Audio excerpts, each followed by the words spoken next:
Subscribe करें और bell दबाएं ताकि कोई खबर रह न जाए।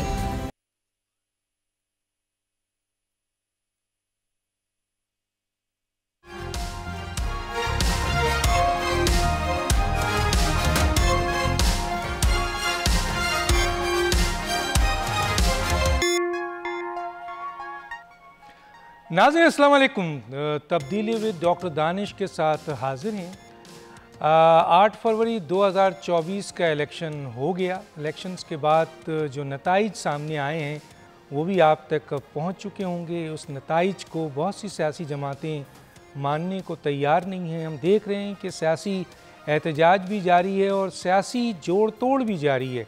कोशिश की जा रही है हुकूमत बनाने के लिए। बज़ाहिर इलेक्शंस में जो रिज़ल्ट सामने आए हैं उससे लगता ये है कि मरकज़ में एक मखलूत हुकूमत बनेगी। अब दो सूबा तो बिल्कुल क्लियर है, सूबा सिंध और सूबा KPK, जहां हुकूमत एक पार्टी की बनती हुई नज़र आ रही है। एक बहुत अहम मामला वो ये है कि आज़ाद उम्मीदवार जो बहुत बड़ी तादाद में जीते हैं, जिनको PTI की सपोर्ट हासिल है, अब उनका मुस्तकबिल क्या है, वो क्या करने जा रहे हैं। एक लिहाज से सबसे बड़ी जमात जो इस वक्त पार्लियामेंट में नेशनल असम्बली में नज़र आई है वो PTI है। तो क्या आने वाले वक्त में आज़ाद उम्मीदवार की ये हैसियत PTI की रहेगी या किसी और जमात का हिस्सा बनेंगे और सदर पाकिस्तान पार्लियामेंट में किसी अक्सरियती जमात को हुकूमत बनाने का मौका देंगे।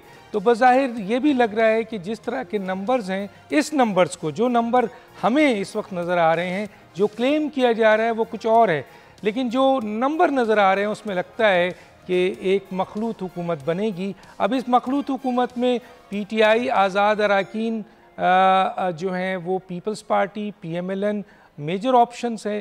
पीपल्स पार्टी के लिए बड़ा बेहतरीन मौका है कि वो PTI के साथ भी जा सकती है और PMLN के साथ भी जा सकती है। जोड़ तोड़ की सियासत एक तरफ जारी है और दूसरी तरफ आज़ाद अरकान को तोड़ने की और उनको ख़रीदने की कोशिश भी की जा रही है। सुनते हैं मुस्तकबिल क्या है इस वक्त। जो हमारे साथ जो आइए उनका तारुफ कराते हैं। मेरे साथ हैदर अब्बास रिजवी साहब, सीनियर रहनुमा रुकन राब्ता कमेटी MQM हमारे साथ हैं। इसके साथ मुफ्ती किफ़ायतुल्लाह रहनुमा जमीयत उलमा इस्लाम हमारे साथ हैं। इस वक्त सेनेटर डॉक्टर हुमायूं महमूद साहब रहनुमा PTI वो भी हमारे साथ हैं और हमारे साथ चौधरी जाफ़र इकबाल रहनुमा मुस्लिम लीग नून भी हमारे साथ हैं। मैं सबसे पहले हैदर अब्बास रिजवी की तरफ आता हूँ। और हैदर अब्बास रिजवी साहब, मेरी आवाज़ आ रही है आपको? जी डॉक्टर साहब आ रही है। हैदर अब्बास रिजवी साहब, आप एक बड़े अरसे के बाद आपकी एक बड़ी विक्ट्री हुई है और जहाँ तक इस वक्त जो कैलकुलेशन है उसमें 17 शायद आपने नेशनल असम्बली की सीट हासिल की है और इस वक्त बज़ाहिर चौथी बड़ी सियासी जमात के तौर पर नज़र आ रहे हैं। आप एक तो इस इलेक्शन से क्या आप जो रिज़ल्ट है इससे सेटिस्फाई हैं, और दूसरा मेरा जो सवाल है वो ये है कि इस मौके पे जबकि MQM और PMLN की एक मीटिंग हुई है बड़े हाई लेवल पर, उसके क्या नुकात हैं, उस मीटिंग का क्या मकसद था? डॉक्टर साहब, जाहिर है कि तमाम ही सियासी जमातें इस वक्त गवर्नमेंट फॉर्मेशन के लिए कोशिश कर रही हैं और जाहिर है कि उसमें जो बड़ा हिस्सा है वो PMLN, आज़ाद कैंडिडेट्स यानी PTI और फिर उसके बाद पीपल्स पार्टी वो जमातें हैं कि जो इस वक्त बड़े प्लेयर्स के तौर पर सामने हैं।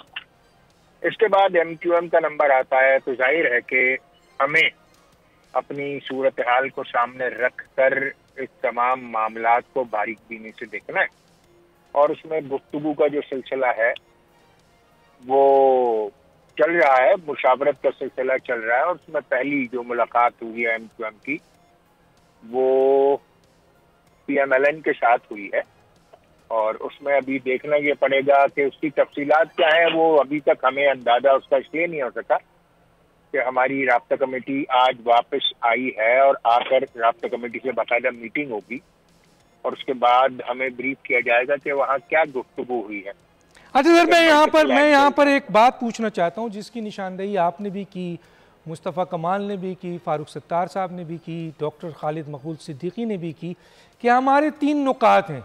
जो सियासी जमात हमारे इन 3 नुकात को मानेगी, आईनी तरमीम करेगी, हम उसके साथ खड़े होंगे। वाज़े तौर पर ये बात उन्होंने कही, उन्होंने कहा हमें इख्तदार नहीं, हमारे ये 3 नुकात इम्पॉर्टेंट है। तो ये 3 नुकात अगर आपके इम्पॉर्टेंट हैं और इस एक मखलूत हुकूमत, जो रिजल्ट्स हैं वो एक मखलूत हुकूमत को बता रहे हैं, इस मखलूत हुकूमत में PMLN और आप मिल के हुकूमत नहीं बना सकते, इसके लिए तीसरी बड़ी सियासी जमात पीपल्स पार्टी या PTI को लेना पड़ेगा। तो ऐसे मौके पे अगर PMLN, पीपल्स पार्टी और आपकी हुकूमत बनती है तो आपके 3 नुकात को पाकिस्तान पीपल्स पार्टी के लिए कबूल करना बड़ा मुश्किल होगा। तो आप फिर कैसे इसको मैनेज करेंगे? यकीनन ये एक सूरत हाल है और जाहिर है अभी ये डिस्कस और डिबेट होनी है, PMLN के साथ भी होनी है और विद इन द पार्टी भी होनी है कि इसको कैसे एड्रेस किया जाएगा। अभी जाहिर है 1-2 दिन लगेंगे सूरत हाल को क्लियर होते होते, और उस 1-2 दिन में हमें अंदाजा होगा कि सूरत हाल क्या बनती है। तो डॉक्टर साहब जैसी सूरत हाल क्लियर होगी मैं आपको बताऊंगा कि क्या है। अभी अब जो है वो सूरत हाल मेरे पास क्लियर नहीं है, जब क्लैरिटी होगी तो फिर मैं आपको बताऊंगा कि करना क्या है। सर आखिरी जुमला ठीक है आखिरी जुमला, मैं क्योंकि आप इस वक्त अपने जश्न में हैं, आपने टाइम दिया, आपका बहुत शुक्रिया। ये जो मौजूदा रिजल्ट है इससे आप मुतमईन हैं सर? जो रिजल्ट आपको मिला है इससे मुतमईन हैं? हमारा थोड़ी सी एक्सपेक्टेशन ज्यादा थी। हम ये एक्सपेक्ट कर रहे थे कि सूबाई असेंबली की नशिस्तें भी जो है हम वो थोड़ी और ज्यादा तादाद में हमारे पास आएंगी, जो बहरहाल नहीं आ पाई हैं। तो हमारे उसमें थोड़े से इश्यूज हैं, मगर फिर भी जो मैंडेट हमें मिला है वो लैंडस्लाइडिंग मैंडेट है और हम कराची के अवाम के बहुत ज्यादा शुक्रगुजार हैं उस मैंडेट के ऊपर। बहुत शुक्रिया हैदर अब्बास रिजवी साहब। किसी स्टेज पर जब आपके पास ये तमाम मालूमात होगी हम बात करेंगे। जी मैं आ जाता हूँ मुफ्ती किफ़ायतुल्लाह साहब के पास। मुफ्ती किफ़ायतुल्लाह साहब, इलेक्शन हो गया और इस दफ़ा JUI की पोजीशन बड़ी वीक नज़र आई है, बल्कि ख़ास तौर पे दीनी सियासी जमातों को बहुत कम पजीराई मिली है। आप इसके बारे में क्या कहेंगे? बिस्मिल्लाहिर्रहमानिर्रहीम। ये हमारा इलेक्शन 2 हिस्सों पर मुनकसिब था।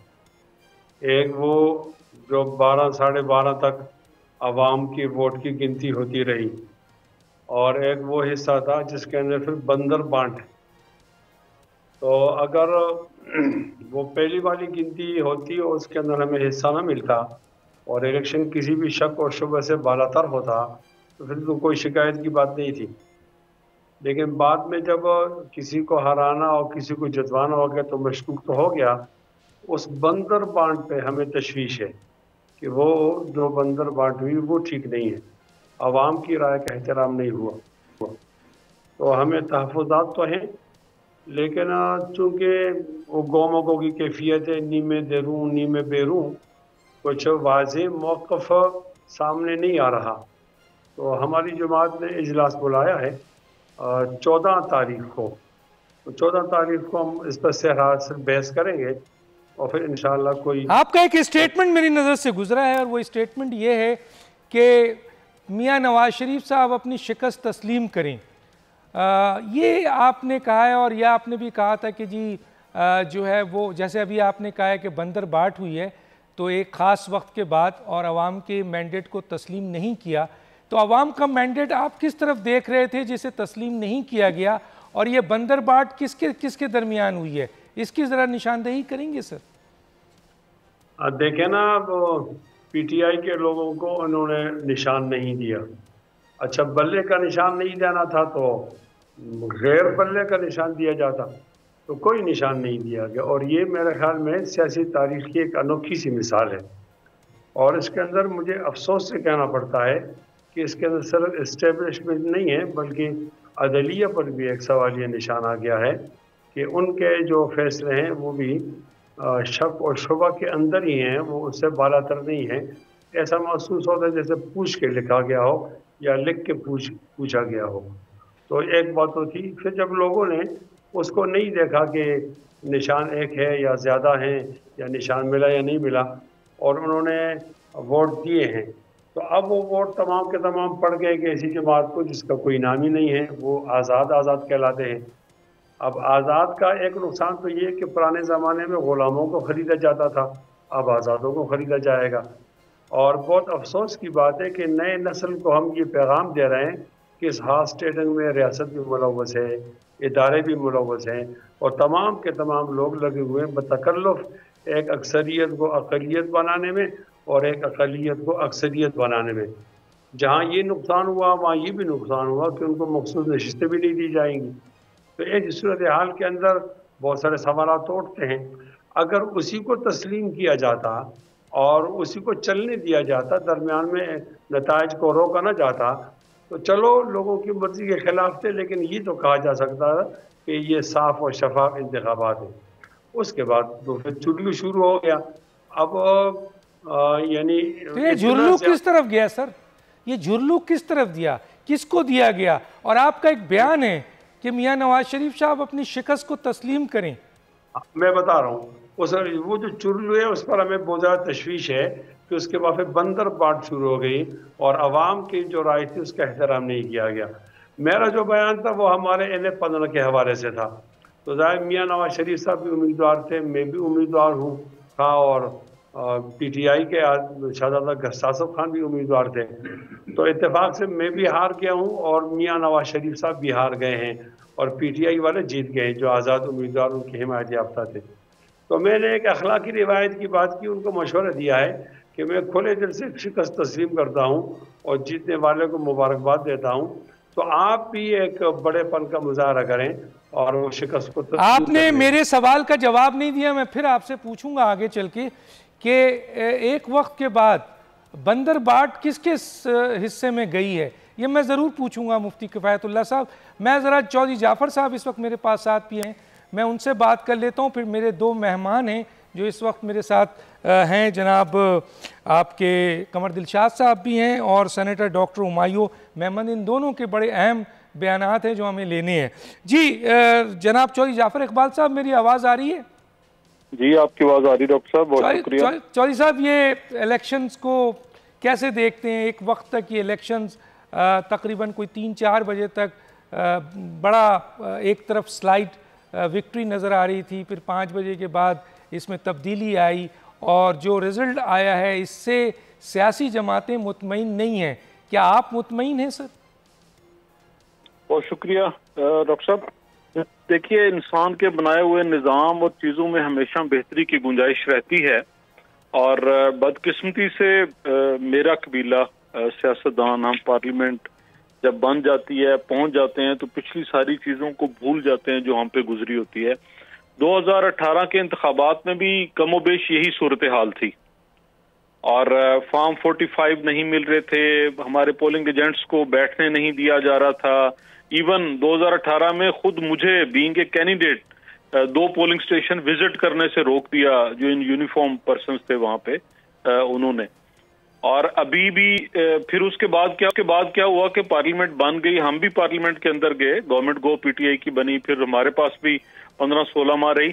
तो हम में से किसी सियासी जमात ने ये नहीं तरद्दुद किया कि 2018 के इंतखाबात में जहां जहां इलेक्शन कमीशन को एम्पावर करने की या जहां जहां कोई कमी कोताही हुई उसके लिए नई लेजिस्लेशन की जाए, तरामीम की जाए, नए कवानीन, नए तरीके वज़ा किए जाएं। और बस वो एक शोर गोगा किया और फिर अपने उन्हीं सियासी हंगामों में लगे रहे। आज फिर हम जिससे 2-4 हैं और being a political worker, being a x member national assembly, बहुत सारी चीजें वो हैं जो शर्मिंदगी का बायस हैं कि इलेक्शन कमीशन दुनिया के किन किन ममालिक में जहां पार्लिमानी या सदारती निज़ाम है वो कैसे बाइख्तियार है, कितने साफ शफाफ तरीके से काम करता है कि कोई उंगली नहीं उठा सकता।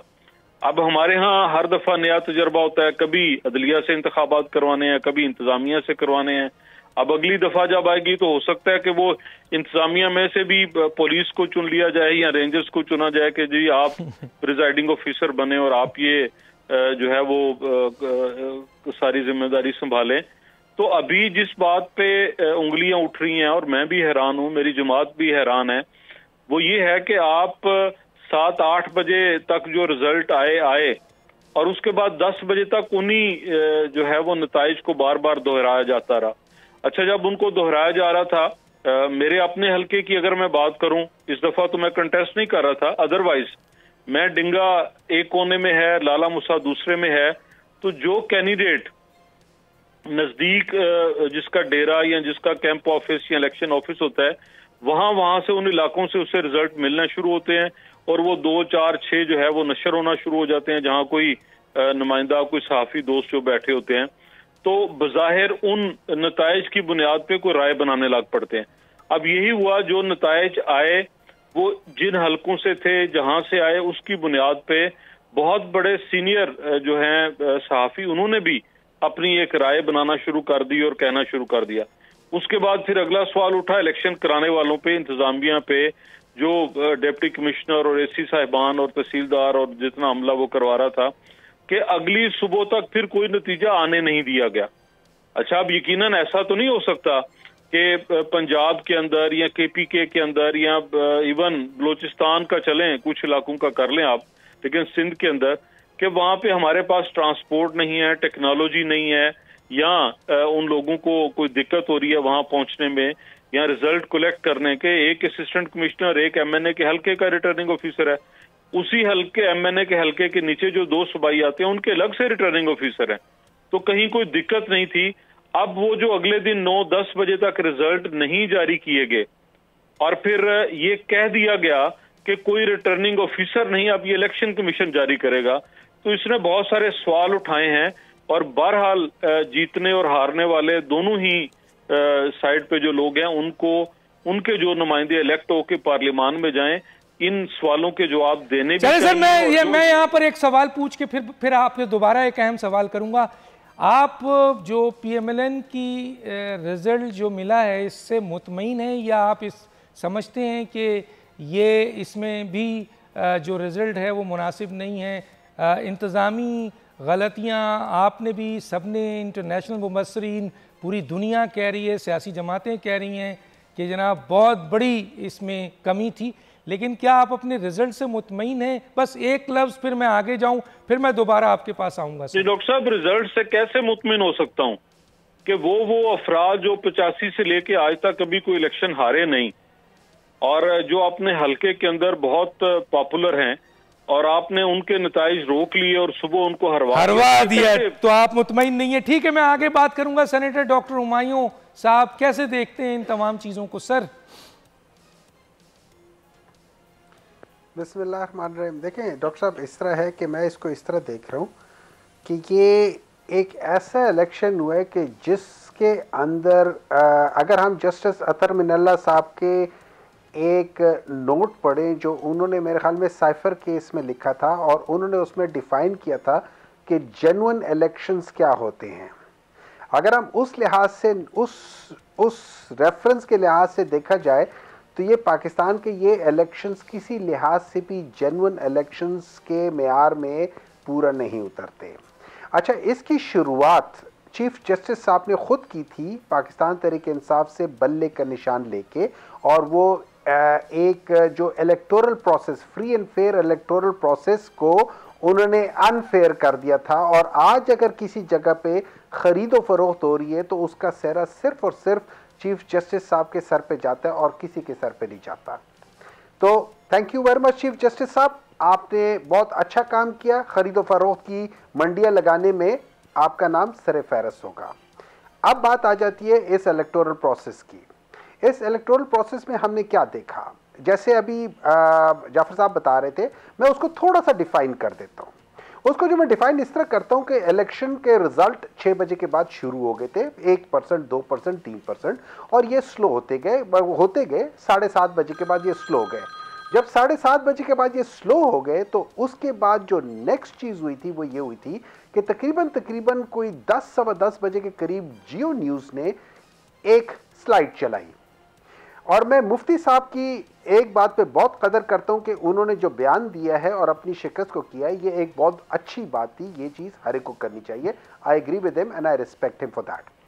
अच्छा, उसमें क्या हुआ, उन्होंने बताया कि हल्का 130 और मानसेरे वाला जो मेरे ख्याल में 15 नंबर है, इन दोनों का रिजल्ट जब बताया तो उस दोनों में अब ये नहीं था कि 1000-2000 की बात है, यहाँ पे कोई मेरे ख्याल में 50,000 और 60,000 उस लेवल पे थे, और 15-1000 से एक हल्के में और 30,000 या 25,000 से दूसरे हल्के में मियां नवाज शरीफ साहब हार रहे थे। ये वो टाइम था जब पीएमएलएन के जो हायर कमांड है उसके अंदर एक खलबली मच गई और एकदम सारे के सारे रिजल्ट लो दिए गए। और ये याद रखिए कि ये वो टाइम था कि जिस वक्त चीफ इलेक्शन कमिश्नर बकौल मेरी इत्तला के वो बगैर प्रोटोकॉल के अपने ऑफिस से निकल गए और फिर वापस आए, फिर उन्होंने वो सारे डिसीजंस लेना शुरू कर दिए कि अब ये नहीं होगा, अब वो नहीं होगा, फलाना नहीं होगा। एक टीम इन लोगों ने बनाई थी जो मेरे ख्याल में ये पीटीवी के अंदर थी, जो सारा कुछ मैनेज कर रही थी, वहां पे रिजल्ट्स कंपाइल कर रही थी। उस टीम को कहा गया कि आप इसको चेंज करो, टीम ने रिफ्यूज कर दिया, उस टीम को हटा दिया, उसकी बजाय डायरेक्ट इलेक्शन कमीशन वाले आके वहां बैठ गए कि हम यहां से अब मैनेज करेंगे और रिजल्ट देना शुरू करेंगे। तो ये सारी चीजें हुई और एक बहुत बड़ी मैनिपुलेशन हुई और उसके बाद हुआ। लेकिन हुआ क्या? हुआ ये कि पूरी दुनिया ने देखा कि ये वोट का रेवोल्यूशन आया है। ये वोटर्स ने बाहर निकले उस पार्टी के हक में कि जिस पार्टी के बारे में कहते थे इनका तो वोटर ही नहीं है, इनका वोट बैंक नहीं है, ये सिर्फ एक सोशल मीडिया की पार्टी है। तो वो सोशल मीडिया वाले लोग नीचे उतर आए, उन्होंने कहा कि हम बॉट्स नहीं है, हम वोट डालने आए हैं। और ये याद रखिए अगेंस्ट ऑल ऑड। मैं आपको एक किस्सा सुनाता हूं। अच्छा, ये एक यहाँ पे एक सेनेटर साहब मुझे एक यहाँ पर ब्रेक आ रहा है। ब्रेक के बाद मैं आप ही के पास दोबारा आऊंगा और मैं चाहूंगा कि जरा मुझे कंक्लूड करें जल्दी ताकि मैं दूसरे मेहमानों को भी ले सकूं। एक छोटा सा ब्रेक नाज़रीन, मैं वापस आता हूं।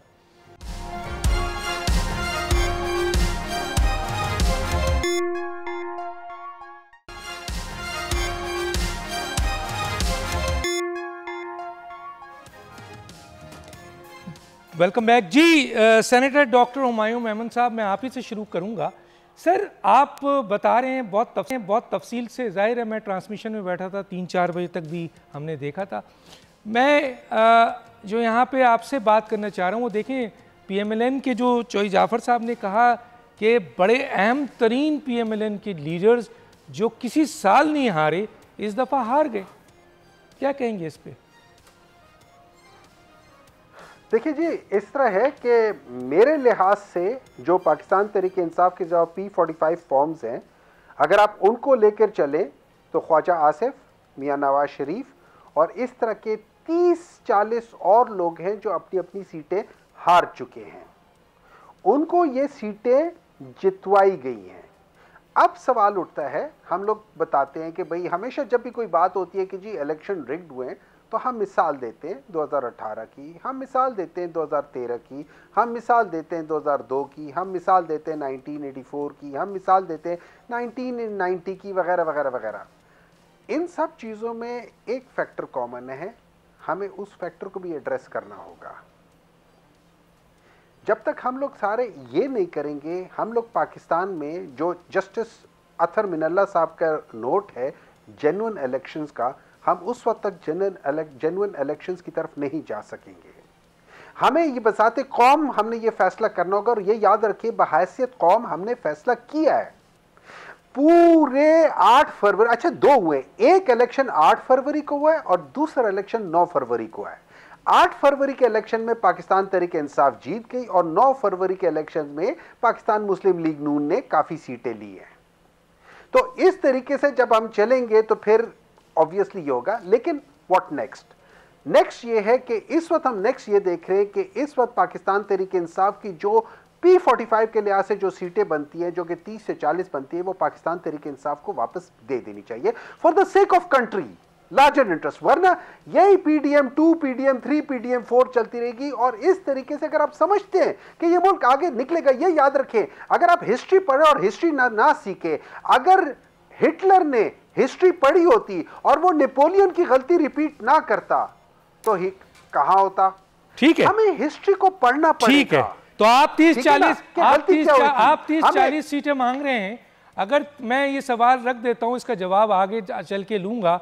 अगर आपको 30-40 सीटें मिल भी गई, आप अभी भी लार्जेस्ट पार्टी हैं इस एक लिहाज से आज़ाद पार्लियामेंट में। अगर 30-40 सीट का आप डिमांड कर रहे हैं तो 30-40 सीट आपको मिल भी गई, तब भी 169 आपकी नहीं होती है और आपको मखलूत हुकूमत बनाना पड़ेगा, तो मैं ये सवाल करूँगा कि किससे बनाएंगे। मैं ज़रा कंवर दिलशाद साहब का भी पॉइंट ऑफ व्यू ले लूँ। कंवर दिलशाद साहब, किसी भी इलेक्शन कमीशन भी डिपेंड करता है फॉर्म 45 पे, और फॉर्म 45 के लिहाज से सबसे ज़्यादा क्लेम है पीटीआई का कि जी उनके पास फॉर्म 45 है, जिसके लिहाज से उनकी 171 सीट है जो उनके साबिक चेयरमैन ने कहा। चलें, सेनेटर साहब ने तो फिर भी बड़ी मेहरबानी की कि सीट कम बताइए, तो अगर वाकई 171 सीट की 45 फॉर्म पीटीआई के चेयरमैन के पास है जो साबिका हैं, तो फिर इलेक्शन कमीशन ने जो रिज़ल्ट दिया है ये कैसा रिज़ल्ट है सर, कैसे देखते हैं आप? देखिए, आज का पैनल बहुत अच्छा पैनल, डॉक्टर साहब आप मुबारकबाद के मुस्तहिक हैं। आपने बड़े अच्छे दोस्तों को इकट्ठा किया और उनकी गुफ्तगू में बड़ा वजन है। मैं सब दोस्तों की बातें सुनी है, अंदर में बहुत खूबसूरती से अपना पैनल को पेश किया। बहरहाल अब मैं आपकी तरफ आता हूँ। इसमें सबसे बड़ी अहम बात यह है कि फॉर्म 45 जो है वो बेसिक जो है इंतहाई सेल्फ डॉक्यूमेंट है, बहुत ही सेल्फ ओरिएंटेड डॉक्यूमेंट। यही बुनियाद है 45 का जो इलेक्शन का होता है फॉर्म। हमारे वक्तों में इसका फॉर्म का नाम था 15 नंबर, फॉर्म 15। तो अब इसको नई इलेक्शन एक्ट में तय इसको लेके चले गए 45 नंबर फॉर्म। अच्छा, ये फॉर्म 45 में प्रिजाइडिंग ऑफिसर जो होता है अपने पोलिंग स्टेशन के तमाम रिजल्ट जितने भी बैलेट पेपर पर नाम लिखे होते हैं उस सब का वो बाकायदा उसका इंदराज करता है। इस दफा जो हमारे बैठे हुए थे इलेक्शन एजेंट और पोलिंग एजेंट, उन्होंने वहां बैठे रहे, मौजूद रहे, उनको बाकायदा परफार्मा मिला है और बहुत से लोगों के पास परफार्मा वो प्रेस में भी लिया गया है, हाथ के घरों में भी रखा गया। अब ये चाहिए ये है कि कल से यानी 11/9 एक तो बड़ी अजीब व गरीब सर्कुलेशन खबरें जा रही थी। मैं अपनी तरफ से ही इलेक्शन कमीशन को मैंने नहीं उसको रखा, लेकिन फॉर्म 47 का बड़ा जिक्र हो रहा था। मैं कहा फॉर्म 47 का जो आ रहा है या तो प्रिजाइडिंग ऑफिसर के पास फॉर्म रखे होते हैं 45 भी, 46 भी, 47 भी, तो वहां से गलती से कहीं से फॉर्म 45 की बजाय 47 भर दिया। जब ये रिटर्निंग ऑफिसर के पास तो बाद में जाएगा। हम रिटर्निंग ऑफिसर जब ये यहाँ से पोलिंग ऑफिस जो होता है प्रिजाइडिंग ऑफिसर वो लेके जाता है प्रिजाइडिंग ऑफिसर रिटर्निंग ऑफिसर के पास। अच्छा, रिटर्निंग ऑफिसर के पास जाने में जो देर हुई है इसमें बहुत से मिसमैनेजमेंट भी हुई है और हमारी सिक्योरिटी के जो एहलकार थे उन्होंने भी प्रिजाइडिंग ऑफिसरों को सिक्योरिटी प्रोवाइड नहीं की। बड़ा खतरा पैदा हो गया है, बहुत बड़ी दहशतगर्दी होने वाली है, तुम्हारी जानों का खतरा है, तुम्हें अगवा कर लिया जाएगा। ये तो हमारे वज़ीर दाखिला ने प्रेस कॉन्फ्रेंस में तरफ के लिए हमने रोका था। अब वो 7-8 घंटे अपने बैठे रहे अपने दफ्तर में ही जहाँ से उन्होंने पोलिंग शुरू कराई थी। और जब उनको वो सब कोई रास्ता मिला और जब रिटर्निंग ऑफिसर के पास गए तो एक जहर है कि एक रिटर्निंग ऑफिसर के पास 350 के होते हैं प्रिजाइडिंग ऑफिसर पोलिंग स्टेशन के, उसके साथ असिस्टेंट प्रिजाइडिंग ऑफिसर अमला सारा, वहाँ वो रिटर्निंग ऑफिसर को संभाल नहीं सका। अब रिटर्निंग ऑफिसर ने जब वो मैनुअल जो उनको इसके हवाले किया वो सिस्टम बैठ गया था, जो उनका इलेक्शन मैनेजमेंट सिस्टम था वो तो मोबाइल सर्च की वजह से, इंटरनेट की सर्च की वजह से वो चला ही नहीं, कामयाबी नहीं हो सका। तो अब वो तो मॉडल सिस्टम जो अख्तियार किया उसके तहत उन्होंने सिक्योरिटी के नाम से उठा दिया उनको। अब वहाँ रश हो गया। अब जो थे हमारी एडमिनिस्ट्रेशन के रिटर्निंग सर प्रोसेस में हम नहीं जाएंगे, बड़ा लंबा हो जाएगा, टाइम कम है, गेस्ट रहता है। मुझे तो ये बताइए कि अगर उनका क्लेम है, अगर ये क्लेम उनका है पीटीआई वालों का कि 171 45 फॉर्म उनके पास है जिसमें उनके कैंडिडेट जीत गए, जिनमें से तकरीबन इस वक्त 30 जो हैं अदालत में जा चुके हैं, तो क्या होगा, इसका क्या होगा? वो कल से बारिश करूंगा मैं, कल से 11 फरवरी से उनको कंसोलिडेशन रिजल्ट फॉर्म 47 पे बनाया जा रहा है, वो सब लेकर पहुंच जाए। जो उनके बाकायदा जो कैंडिडेट हैं वो फॉर्म 45 लेके जो प्रिजाइडिंग ऑफिसर दिए तो नजर रखें, जो इनके पास जो मौजूदा दस्तखत है प्रिजाइडिंग ऑफिसर के वहां जाके पेश कर देंगे जनाब ये है वो असली रिजल्ट, और वो हम दस्तखत नहीं करेंगे जब तक आप इनको अकाउंट नहीं करेंगे। वो तो लिखा हुआ कानून में ठीक कि जिस वो फॉर्म 47 तैयार करेगा तो उसके बाकायदा कैंडिडेट के दस्तखत होंगे तब वो जाएगा इलेक्शन पाकिस्तान में। तो इसका मतलब ये सर, मैं जरा सा दूसरे मेहमानों को भी पूछ लूं, इत्तेफाक से आज जरा ज़्यादा मेहमान है, मैं चाह रहा था कि सबका पॉइंट ऑफ व्यू आ जाए। इसका मतलब ये है कि अगर जेन्युइन साइन के साथ 45 का फॉर्म इन लोगों के पास है 171, तो फिर इलेक्शन कमीशन का ये रिजल्ट जो है वो कलअदम हो जाता है ना सर, अगर जेन्युइन 145 फॉर्म पीटीआई के पास 171 मौजूद है जिसको वो क्लेम कर रहे हैं। बस सर इतना सा बताएं। उसको बकायदा वो तो इलेक्शन करने पर इख्तियारात है, सेक्शन 9 के तहत कार्रवाई कर सकते हैं।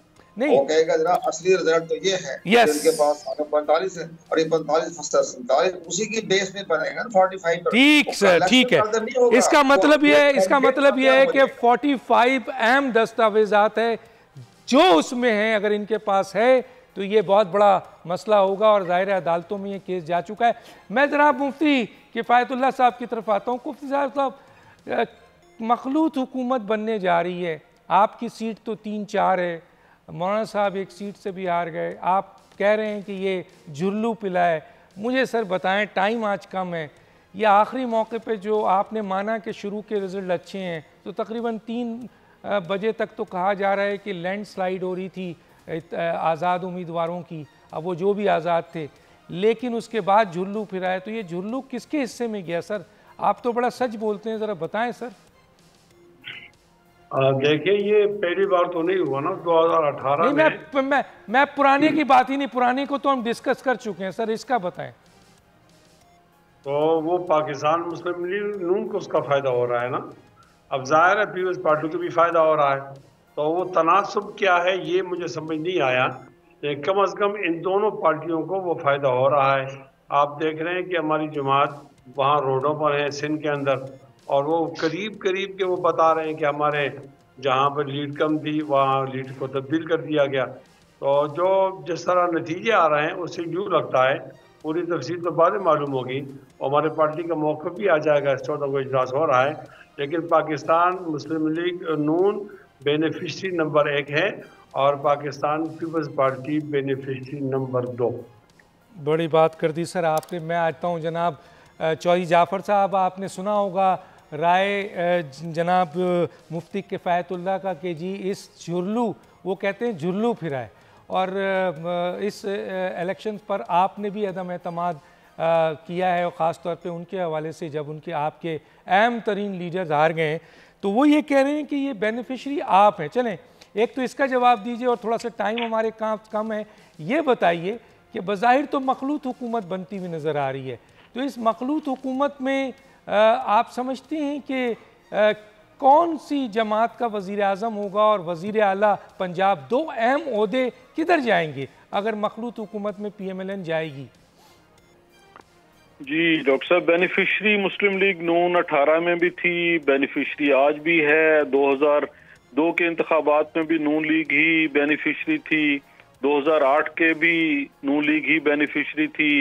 नवाज शरीफ को कितनी दफ़ा इलेक्शन से रोका गया, कितनी दफ़ा वजारत उज़्मा से हटाया गया, कौन हटाता रहा, कौन फैसले देता रहा, जजों को यरगमाल कौन बनाता रहा, ये सारे फवायद जितने हैं वो हम ही ने हासिल किए, बाकी तो किसी के हिस्से में कुछ नहीं आया।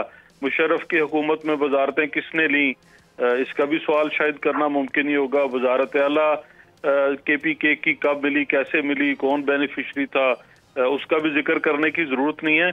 ऐसी बातें न करें, सियासतदानों के लिए लम्हा फिक्रिया हैं ये सारी चीजें, और मुझे बतौर सियासी कारकुन मैं पहले कह चुका हूं, ये जो कुछ सब कुछ हो रहा है ये हमारे लिए बहुत इबरतनाक होगा, दर्दनाक भी होगा। खुदारा इन सारी चीजों को, ये सब के इल्म में है क्या हो रहा है, लेकिन आगे का सोचिए। मुफ्ती साहब भी सोचें, मैं भी सोचूं, सेनेटर हुमायूं साहब भी सोचें। कल को सेनेटर साहब विकेटें गिरने की तब कह रहे थे जी वो फलां विकेट गिर गई, फलां जहाज भर के आ गया, वो क्या था? आजाद अरकान की मंडी किसने लगाई थी 2018 में? किसने हमारे लोगों को, जिन हलकों में हम टिकट नहीं दे सके, अपने ही लोगों को, कि 2 लोग जो है वो क्लेम कर रहे हैं वहां से जीतने हारने वाले, उनको भी रोक के जो है वो बुजदार साहब के पीछे लगाया और बिठाया गया। वो सारा क्या था? वो किसके खिलाफ था? ठीक, उसका बेनिफिशियरी नवाज शरीफ था। सर मखलूत हुकूमत बनने जा रही है, जाहिर तो नजर आ रहा है। तो आप ये बताइए कि पीपल्स पार्टी के पास खेलने के लिए तो बड़ा है, वो आज़ाद भी को भी इनके साथ भी मिल सकती है और वो आपके साथ भी, और उसका क्लेम है वज़ीर आज़म बिलावल भुट्टो। इस पर थोड़ा कमेंट्स करें, क्या कहेंगे? डॉक्टर साहब ये जो अगली हुकूमत होगी ये कोई फूलों की सेज नहीं है, और ना ही 2002 वाली हुकूमत फूलों की कोई सेज थी, और ना ही हम किसी वजारत उज़्मा या किसी ओहदे के लिए हलकान होते जा रहे हैं। हम तो वो जहाँ पे बाजवा साहब और फैज साहब की इनायतों से ये मुल्क 2014 से आगे चलते चलते जहाँ आज पहुंच गए हैं। लेकिन आपने अखबार में तो ऐलान कर दिया था, बड़ा बड़ा बड़ा जबरदस्त जो है वो स्टार छपा था। मैं आज भी कहता हूँ, मैं आज वो दोहराता हूँ डॉक्टर साहब, मैं दोहराता हूँ। ठीक, मेरी पार्टी को मुझे तवक्को थी, मेरी मेहनत थी, मेरी तरतीब थी, मेरी पार्टी लीडरशिप की सेटिंग थी और उसके मुताबिक हमें ये राय जो अवाम में से जलसे जुलूस करने से, कैंपेन चलाने से हमें यकीन था कि हम 51% लेंगे और मुस्लिम लीग नून 51% लेती तो वो इश्तिहार था, मुस्लिम लीग नून का इश्तिहार था। मैं आज उस इश्तिहार को दोहराता हूँ कि अगर मेरे पास 51% सीटें होती नून लीग की तो मेरा वजीर आजम नवाज शरीफ। अच्छा सर, मैं आखिरी सवाल, क्योंकि टाइम बहुत कम है, औरों को भी देना है, गेस्ट ज्यादा हैं। आपको अगर चॉइस दिया गया कि एक सीट लें मखलूत हुकूमत में, मरकज की या पंजाब की, तो आप अपने तौर पर एक बड़े सियासतदान हैं, बड़ा आपने काम किया है, वर्कर हैं, किसको प्रेफर करेंगे सर? बस एक जुमला सर। डॉक्टर साहब, ये अब चॉइस एक ही है और वो चॉइस ये है कि इस बहरान में से मुल्क को कैसे निकालना है। सर मैं वो तो होगा जो जब हुकूमत आएगी तो वही निकालेगी ना, तो मुझे बता दें सर, ये आप एक बिल्कुल 1 सेकंड का सवाल है सर, कि आपके लिए अगर 2 चॉइस हो और 1 चॉइस हो दोनों में से, तो आप मैं दोबारा ये कहूंगा, हमारी चॉइस इस सिस्टम को बचाना और आगे चलाना है। बहुत शुक्रिया आपका, फिर किसी स्टेज पर इस पे बात करेंगे, बड़ा टाइम है अभी। जी हुमायूं साहब, मखलूत हुकूमत, अगर आपकी बात मान लूं मैं कि आपको मजीद 40 सीट भी मिल जाए तब भी आप मखलूत हुकूमत बनाएंगे, तो किसके साथ बनाएंगे मरकज में सर? देखिए, इस तरह है कि मेरा पॉइंट ऑफ व्यू पर्सनली ये है कि अगर हमें मखलूत हुकूमत बनानी हुई तो हम नहीं बनाएंगे। उससे बेहतर है आप अपोजिशन में बैठे बनिस्बत इसके कि किसी ऐसे पार्टी के साथ मिल जाएं कि जो कि आपको ब्लैकमेल करते रहें, जिसको आपको हमेशा देख कर करना पड़ता है। रही बात, दूसरी बात ये, जिस तरीके से मियां नवाज शरीफ विक्ट्री स्पीच की है, कि जिसको मैं दूसरे लफ्ज़ों में डिसग्रेस स्पीच कहता हूँ, उस लिहाज से कि उन्होंने कहा कि हमारी फेडरल में सबसे हम बड़ी पार्टी थी, फिर तो मुझे लगता है कि JUI को KP में स्पीच करनी चाहिए विक्ट्री, क्योंकि उस लिहाज से तो सबसे बड़ी पॉलिटिकल पार्टी तो KP में JUI ही है, बाकी तो सारे आज़ाद हैं। आज़ाद वालों को कैसे आप पार्टी मान रहे हैं? तो JUI को वहाँ विक्ट्री स्पीच करना चाहिए उसी तरीके से। तो देखिए, बात ये हो जाती है, हम पाकिस्तान को बचाना है, अगर आपने पाकिस्तान को बचाना है तो 2 नंबरी नहीं करनी। अगर आपने पाकिस्तान को बचाना है तो जिसका जो राइट बनता है उसको वो राइट देना है। अगर कोई आपको किसी और का राइट दे रहा है तो आपने उसको कह देना थैंक यू वेरी मच, ये लाइन में मुझसे आगे था, ये इसका राइट करना है, ठीक है ना? तो उसी लिहाज से आपने उसको उसका अच्छा, एक सर एक बात आखिरी बात, जब आप ये कहेंगे कि वोट को इज्जत दो और फिर आप वोट को खरीदने की कोशिश करोगे, तो आपकी किस बात के मुल्क को बचाने की बात कर रहे हो? कौन सी इज्जत की बात कर रहे हो? कौन सी इज्जत वोट को देना सर? जो हो रहा है वो ना जमहूरियत। मैं सर एक सवाल छोटा सा करके आगे जाता हूं। मुझे ये बताइए कि आज़ाद उम्मीदवार आया किसी सियासी जमात का नोटिफिकेशन के बाद हिस्सा बनेंगे 3 दिन के अंदर, आपने कुछ सोचा है सर कौन सी सियासी जमात ज्वाइन करेंगे? सेनेटर साहब सिर्फ 30 सेकंड आपके पास है सर। सर इसका यह है कि इसमें हमारे पास 2 या 3 ऑप्शंस हैं, वो तीनों ऑप्शंस हमने सामने रखे हुए और वो टाइम पीरियड है जिससे पहले हमने ये डिसाइड करना है, इंशाल्लाह ताला उससे पहले कर लेंगे और अल्लाह ने चाहा तो अल्लाह ताला हमारा ये मसला भी हल कर देगा। क्योंकि एक चीज़ है जो आप और मैं प्लान करते हैं, जो पीपल पार्टी वाले प्लान करते हैं, अल्लाह ताला प्लान करता है और अल्लाह ताला ने हमारे जल्दी से करें ताकि मैं कमर दिलशाद साहब से एक अहम क्वेश्चन पूछूं। जी मुफ्ती साहब जल्दी। मैं एक इजाफी बात बताना चाहता हूं, अगर मरकज में जिस सूरत हाल में मियां नवाज शरीफ साहब वजीर आजम बनेंगे तो फिर KP में हमारा हक बनता है कि हमारा आदमी वजीर। बहुत बड़ी बात कर दी सर आपने, बहुत बड़ी बात कर दी है, ये तो ब्रेकिंग दे दी है आपने। अब समझने की बात है। कमर दिलशाद साहब, PTI के लिए जो आज़ाद अरकान है उनके पास क्या ऑप्शन है? क्या वो जो PTI एग्जिस्ट करती है, इलेक्शन कमीशन कहते हैं, और आइन में कोई रुकावट नहीं है, कानून में कोई रुकावट वज़ाहिर नज़र नहीं आ रहा है, वो PTI ज्वाइन कर सकते हैं? अगर नहीं करने दिया गया तो फिर इनके पास और क्या ऑप्शन है नोटिफिकेशन के बाद 3 दिन के अंदर? वो यही हो सकता है डॉक्टर साहब कि वो किसी ऐसी जमात के जो है अपने कर अपनी वाबस्तगी का इज़हार कर दें जो इलेक्शन कमीशन के पास रजिस्टर्ड भी हो, उसका इंतखाबी निशान उसके पास मौजूद हो, तो आर्टिकल 224 के तहत जो है वो किसी सियासी जमात में भी शामिल हो सकते हैं। उनको ख्वातीन की भी नशिस्तें मिल जाएंगी, माइनॉरिटी की भी मिल जाएगी। उसके बाकायदा आइन के आर्टिकल 224 में गुंजाइश है कि अगर किसी ने प्रायोरिटी लिस्ट जमा नहीं कराई तो इसके बावजूद भी अगर पार्टी जो है अपना मैंडेट लेके आ जाती है तो उसको इजाजत दी गई है कि वो अपने असर नो जो है अपनी प्रायोरिटी लिस्ट जो है इलेक्शन कमीशन को भिजवा दे। ये आर्टिकल 224 में बाकायदा इसकी तहरीर है। तो 17वीं अमेंडमेंट में शामिल नहीं थी, 18वीं अमेंडमेंट में शामिल कर दी गई है। किसी वक्त भी चाहे अपनी पार्टी की प्रायोरिटी लिस्ट दे सकते हैं। तो लिहाजा किसी जमात में कोई जाए, ये जरूरी नहीं है कि उस जमात का कोई पार्लियामेंट में कोई नुमाइंदा बैठा है या नहीं बैठा, उसकी भी जरूरत नहीं है। सही इतना काम है कोई रजिस्टर्ड पार्टी हो और उसके पास इंटर पार्टी इलेक्शन के तहत उसके पास उनका बाकायदा इंतखाबी निशान मौजूद, तो किसी पार्टी में ज्वाइन कर सकते हैं। और इसके बाद सेनेट का इलेक्शन भी आ रहा है तो उसमें बाकायदा वो हिस्सा ले सकते हैं और लीडर ऑफ द अपोजिशन का भी अहम रोल अदा कर सकते हैं। तो बड़े फायदे बहुत ज्यादा है। वजारत तो अच्छा सर, ये अगर ये आज़ाद हैसियत में ही रहे, मैं एक सवाल है मैं कर लेता हूँ आवाम की दिलचस्पी के लिए कि अगर ये आज़ाद हैसियत में पार्लियामेंट में रहते हैं और इनकी तादाद सबसे ज़्यादा है, तो क्या सदर मुमलिकत आज़ाद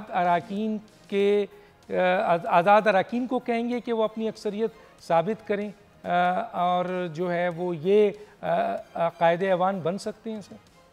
ये वो इसलिए कि ये बाकायदा सबसे पहले एक आज़ाद ग्रुप जो है वो अपना नाम रखे, ग्रुप का नाम रखे, इंसाफ ग्रुप रखें या डेमोक्रेटिक ग्रुप रखें, जो भी रखें।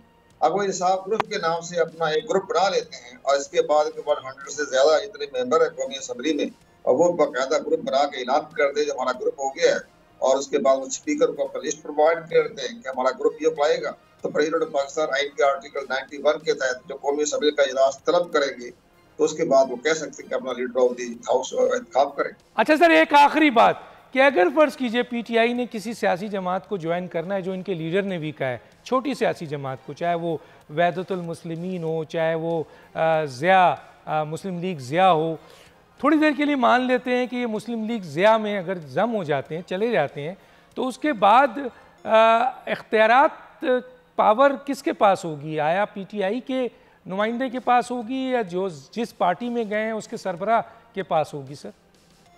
पार्लियामेंट लीडर जो हमारा आर्टिकल 63(1) कहता है, पार्लियामेंट लीडर, तो पार्लियामेंट लीडर जो तो तहरीक इंसाफ के हमायत याफ्ता लोगों का ही होगा ना पार्लियामेंट लीडर। yes. तो क्लियर हो गया, क्लियर। एक बहुत बड़ा मार्का भी सुप्रीम कोर्ट ने इस पे फैसला भी दिया है पार्लियामानी लीडर पे पंजाब के हवाले से। तो इसका मतलब ये है कि अगर ये ज़िया ग्रुप में जाते हैं और वहाँ पार्लियामानी लीडर पीटीआई का ही होगा, उनके लोग होंगे, तो फिर ताकत उनके पास होगी ना कि एजाजुल हक साहब के पास। सारे मेहमानों का शुक्रिया। वक्त खत्म हो जाता है नाज़रीन, डॉक्टर दानिश को इजाज़त दीजिए। अल्लाह हाफिज़।